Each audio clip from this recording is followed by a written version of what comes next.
Today's topic is about motivation and your weight loss surgery. You know, have you ever said, man, this is going to be my year. This is the year I'm going to lose weight, get in shape, get my finances straight. You're motivated, you're ready to go. But what happens? The motivation after a few days, where the fuck did it go? What happened? Where did it all go, right? I mean, you even went out and bought everything, bought new groceries. You might have bought walking shoes. You might have gotten a gym membership. You might have cleaned out the fridge, and I know you researched a bunch of recipes online. You were ready to go. And then what happened? Well, we're going to talk about motivation and your weight loss journey, okay? Motivation tip number 1, all right? Why do people never get started? You know, never get started on their diet, never get started losing weight, never get started on their weight loss surgery journey. And a lot of people will say it's because of fear. And while that's true, and I have my fearless t-shirts and stuff like that, I want you to consider this. For the most part, a lot of things in this modern world, the phrases are so common and overused that they become trite. And by that, I mean they really don't carry much meaning anymore. So a common one in the obesity world is, I know, Dr. Vuong, it's a lifestyle change. Have you heard that? Have you said that? Like, oh, I know I need to lose weight. Well, diets don't work. I know, it's a lifestyle change. Your weight loss surgery needs to be a lifestyle change, right? What the fuck does that even mean? Think about that. It's become so trite that people say, I know, it's a lifestyle change. And then they never do it because it doesn't carry any meanings. Does that make sense? It doesn't carry any more meaning. So in the personal development world, I would tell you the same thing is fear. Why do we not do what we're supposed to do? Oh, we're afraid. Well, what does fear stand for? Afraid of what? Afraid of judgment, afraid of, other people talking about you. What is fear? Fear is false evidence appearing real. Okay, well, that's fucking cute. Now you have a little saying, anagram, false evidence appearing real. And the first time people hear it, they're like, oh yeah, man, fear is false evidence appearing real. That's awesome. I'm going to put that on a t-shirt and sell the fuck out of that. But then after a while you go, what does that really mean? Because once that rah goes away, it doesn't really mean much. So the other day I talked about my friend Steve Sims' book, Blue Fishing. I'll put the link again to this book in our group, and I recommend you get it. It's a short book. It says 200 pages, but it is quick and easy reading. It's quite easy to read. I'm almost halfway through it. So in the book he says, let's get rid of the word fear, failure, right? If you replace the word failure instead with the word discover. So here's tip number 1. Replace the word failure with discover. And Edison, the inventor of the light bulb, did something like that where I don't remember the exact number, but he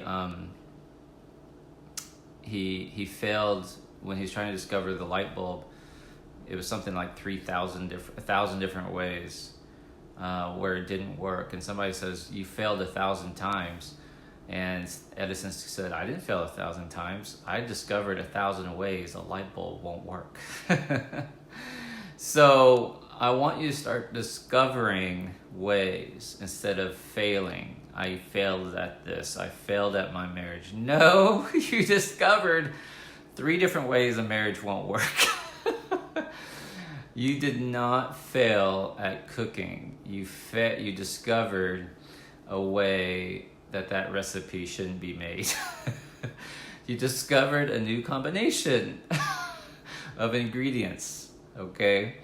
So yes, tip number 1, replace the word failure with discover, and it changes your attitude. So no more bullshit sayings like it's a lifestyle change, fear is false evidence appearing real. No, we're gonna get down to the brass tacks of it. I'll give you a tip, right? Because I've done this on cooking shows. If you watched me, I've told you, if you have something that's too much vinegar in it, let's say you're making a salad dressing. Who remembers this from my cooking shows? If you do a vinaigrette dressing and you put too much vinegar in there and you taste it and it's like, it's too tart. What do you do to counteract that vinegar? What's the antidote to vinegar? Who remembers? It's sugar. You add sugar to the vinaigrette and that will counteract the vinegar. So some people would stop and be like, oh, I'm terrible at making this. I added too much vinegar. This is unedible. I'm going to throw it away. Like, no. You discovered from watching my video that you add sugar and that balances out the vinegar. So you need a sweetener, right? We're going to replace the word failure with discover.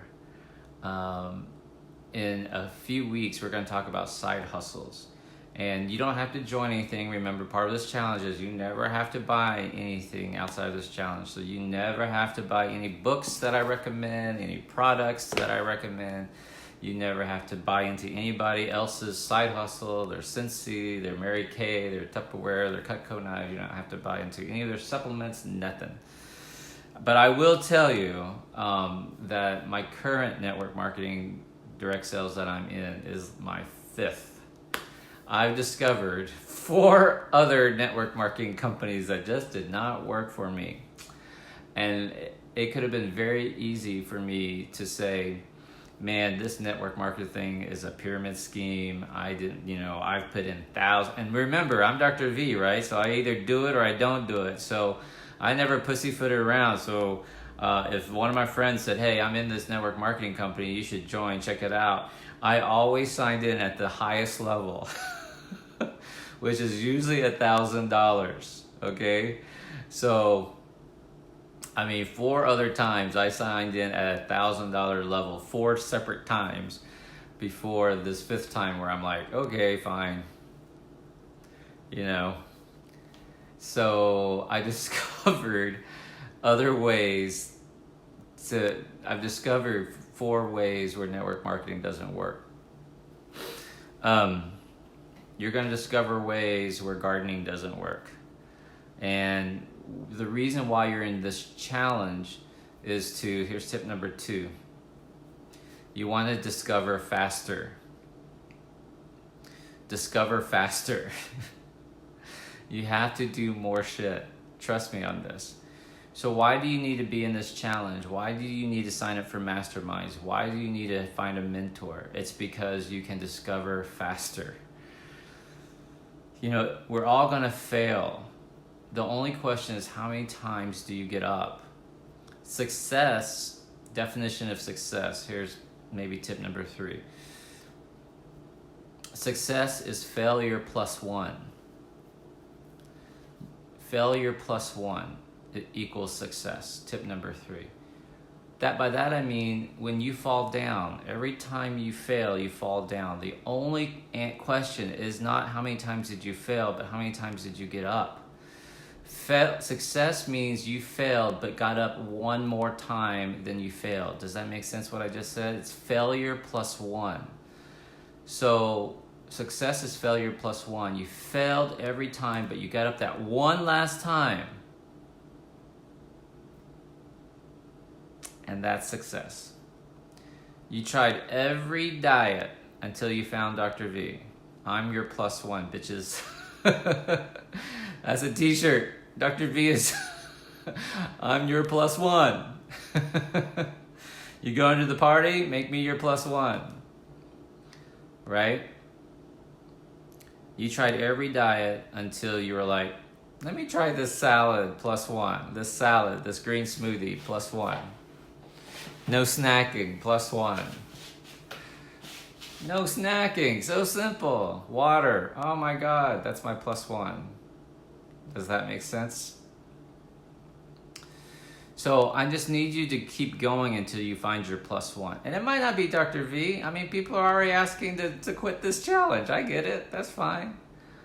But how many +1s, if you stayed in this challenge, how many more +1s can you discover with me, with your tribe, with the other people in this challenge, with your accountability partner, who a lot of you have already become close to, become friends with, met up with? How many +1s can you accumulate while you're in this challenge? How many times have you failed at gardening? I'm going to teach you a new way of gardening that is pretty much surefire, right? How many dishes can you ruin? I promise you, I've ruined more dishes than you will ever try.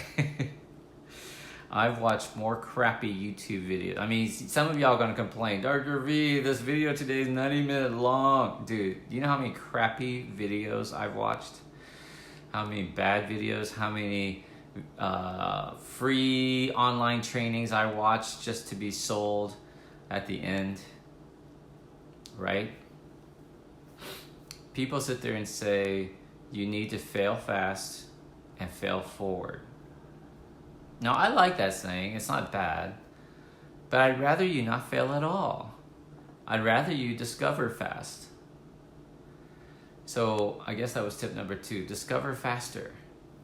In this tribe, in this group, we're going to learn faster and we're going to learn forward. So instead of saying fail faster and fail forward, I want us to change it to discover faster, discover forward. Because by that, you mean everything that you discover, you're going to learn from. Kizzy, when she was like 8 years old and her mom and I were separating, and I was in Albuquerque and she was living in Houston, and she started flying by herself. Your kids can fly by themselves at 8 years old if you pay an extra $100.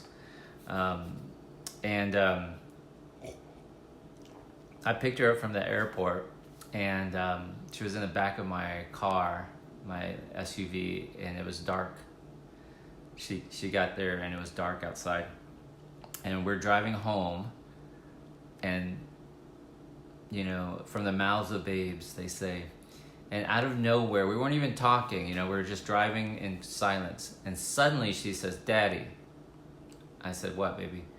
And she says, "The only mistake is to not learn from your mistakes." And I said, "Shut the fuck up. Where did you learn that?" Because it's true, right? I didn't tell her to shut the fuck up, but you know what I'm saying.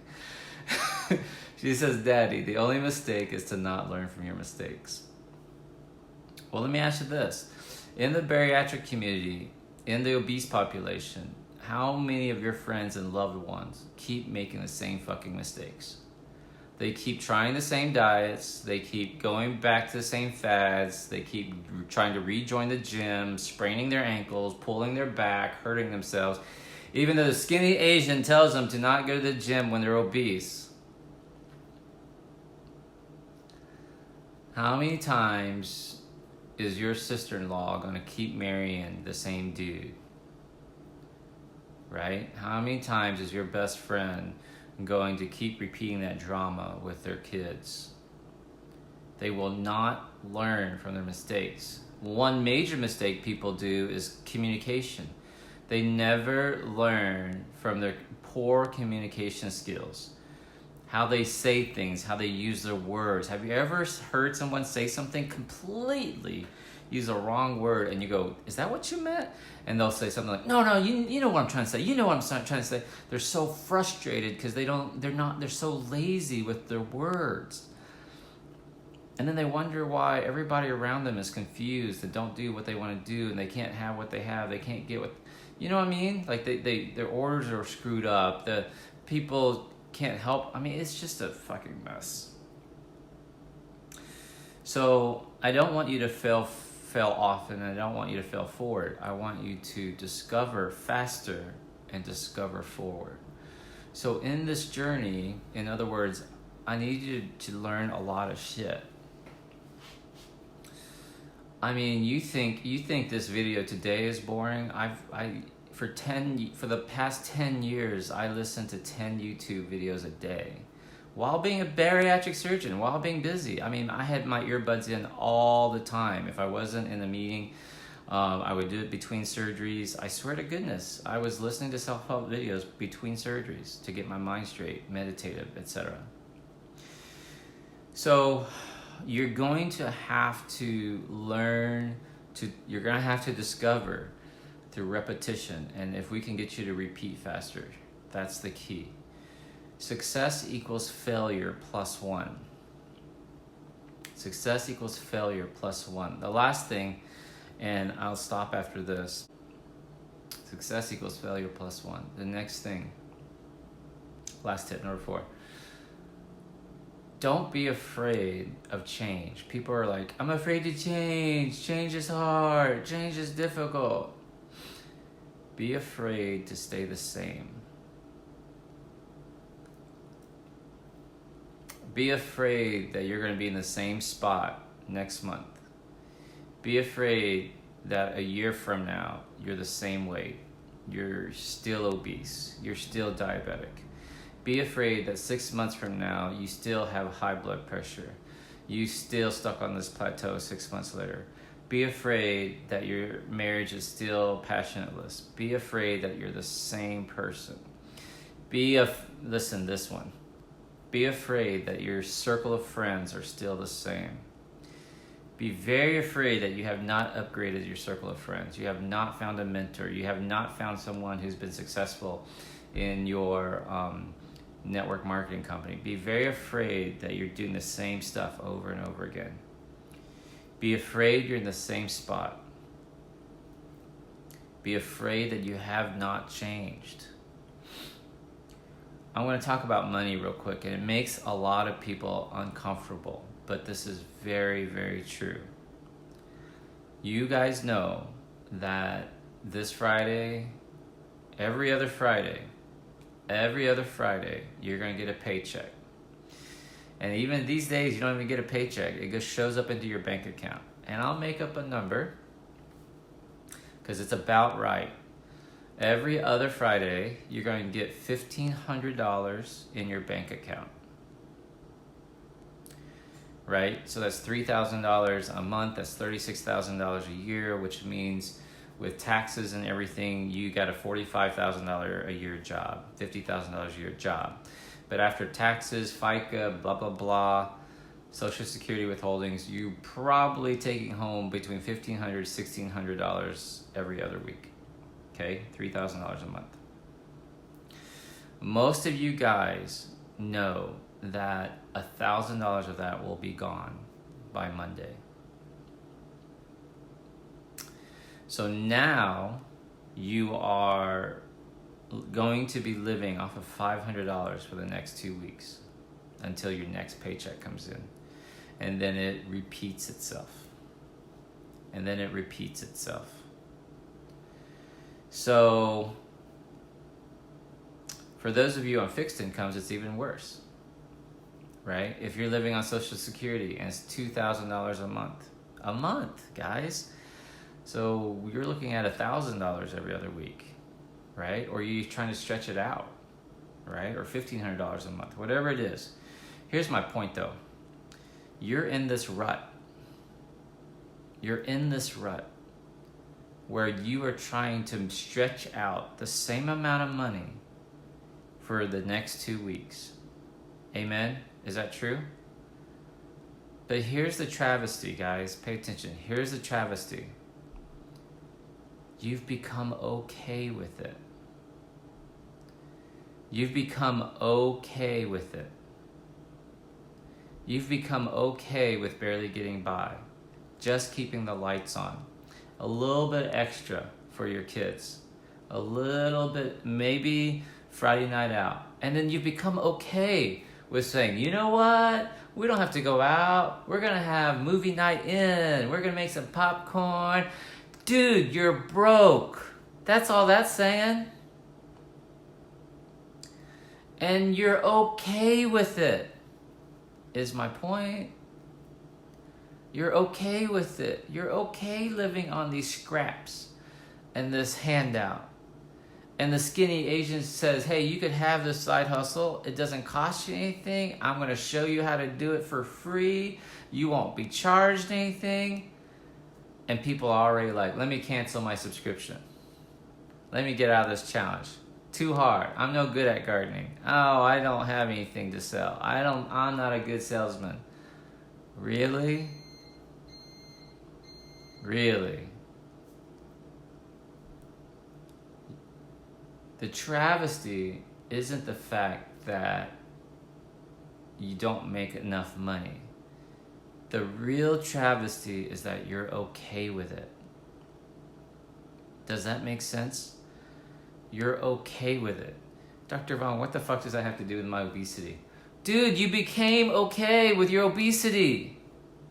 None of y'all were born 300 pounds, yo. None of y'all were born 300 pounds. Oh, Dr. V, I was born fat. Okay, I will grant you that you were born 12 pounds. I think the heaviest baby ever born was like 15, 16 pounds. Fine. But what happened when you were 10 pounds overweight, 20 pounds overweight? Why didn't the alarms go off when you were 30 pounds overweight? Dr. Vuong, I gained 30 pounds during my divorce. Boo-hoo-hoo. Okay, I'll give you 30 pounds. How do you explain the extra 100? The next 100? What happened at the next 100? You just became okay with it, guys. The travesty is that you just became okay. You rationalize, it's just 20 pounds, it's just 30 pounds, it's just 50 pounds of weight regain. I'll start on Monday. Just let me get past this project. Let me get past, once my tax refund comes. Dude, they've delayed the tax filings, y'all.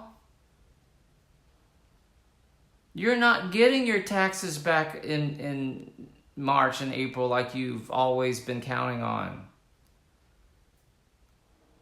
This coronavirus is going to hurt y'all hard. You gotta listen to me. Dr. Vuong, I don't need help. I got my side hustles. Your side hustles are about to die, are about to go to shit. You've become comfortable with the rut. That's the travesty. Be afraid. Tip number 4. Be afraid of staying in the same place. You must change. If you're not growing, you're dying. This is my acorn talk. Go to YouTube, look up my acorn talk. Here's the acorn talk in a nutshell. When an acorn falls off an oak tree, the clock starts ticking. The acorn's number one job is to send out a taproot, a big root through that shell, and get into soil and push that taproot as deep as it will go. Otherwise, it will start dying. And every second, every minute that acorn is sitting on the concrete, on the rocky soil, it's dying. The clock is ticking. That's you guys. That's you guys with your finances. That's you guys in your marriages. That's you guys in your dead-end jobs. That's you guys with paycheck to paycheck living. You guys are sitting on the concrete and your acorn is slowly dying. Number 1. Number 2, here's the fucked up shit. If you look at that acorn, you pick it up, you go, oh man, this is an acorn. It's like cool, right? It's nice. No, it's dying on the inside. Here's the fucked up shit. It's dying on the inside. So you guys, everybody thinks you're okay because you look okay on the outside, but you're fucking dying on the inside. Your obesity, that extra 10 pounds, that extra 20 pounds, is diabetes waiting to happen. You just haven't been diagnosed with diabetes. You just hadn't been diagnosed with high blood pressure. You just hadn't had anyone tell you need a knee replacement. You just didn't know you had sleep apnea, but you were headed that way. You were dying inside, even though you looked normal on the outside. You looked fine on the outside because you had gas in your car. You were eating 3 square meals a day. You had new clothes, and you say it. Man, I'm doing better than most. I'm all right. You do it to yourselves, but you're dying on the inside, guys. This obesity population drives me nuts. I love y'all, but y'all are dying on the inside and you don't know it because we've started to accept it. We're giving you bigger chairs. We're giving you bigger lazy boy chairs. We're making your SUVs bigger. We're making your clothes bigger, but making the labels smaller. A small today used to be a medium yesterday. Because God forbid we tell you the truth. God forbid we make you uncomfortable. God forbid we make you like, ooh, we're fat shaming you. No, I'm telling you. You're dying on the inside. You're like that acorn. But here's the good news. Every now and then, you'll have a skinny ass Asian come along, pick up that acorn, and throw it into the dirt. And that acorn will naturally send out its taproot and grow. This challenge has been about picking you up and throwing you into some fertilized soil. What you do with it is up to you. You're going to either listen to me about this coronavirus panic or not.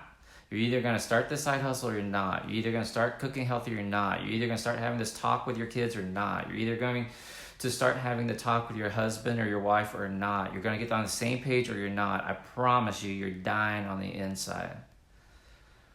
If it's not growing, it's dying. I love you guys very much. Tag your accountability partner. Give me some amens if you love this talk. Peace out.